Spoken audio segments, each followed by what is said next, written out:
बिस्मिल्लाहिर्रहमानिर्रहीम। मोहब्बत और डर का ताल्लुक बहुत गहरा है।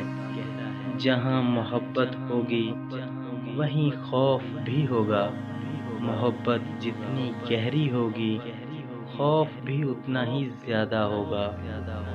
दौलत से मोहब्बत तो गुर्बत का खौफ, जिंदगी से मोहब्बत तो मौत का खौफ, वजूद से मोहब्बत तो खो देने का खौफ, जन्नत से मोहब्बत तो दोज़ख का खौफ, ख्वाहिशों से मोहब्बत हसरतों के खौफ में मुब्तला किए रखती है। तो क्या मोहब्बत इंसान को कमज़ोर करती है या डरपोक बनाती है? मोहब्बत के साथ हमेशा खौफ का अज़ाब क्यों?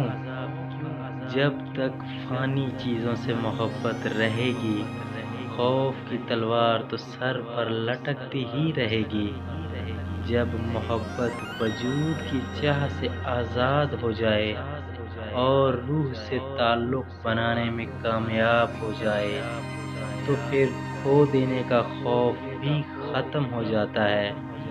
और जब मोहब्बत जन्नत के बजाय जन्नत बनाने वाले से हो जाए तो फिर खौफ का अज़ाब मज़ीद इंसान के साथ नहीं चल सकता।